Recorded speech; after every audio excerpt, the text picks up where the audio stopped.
How to see who blocked you on Facebook.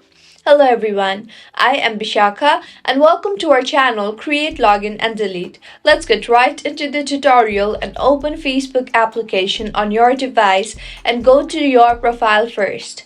Now, in the friends section, search for the friend that you are looking for, and if you cannot see that particular friend, you can assume that person has blocked you.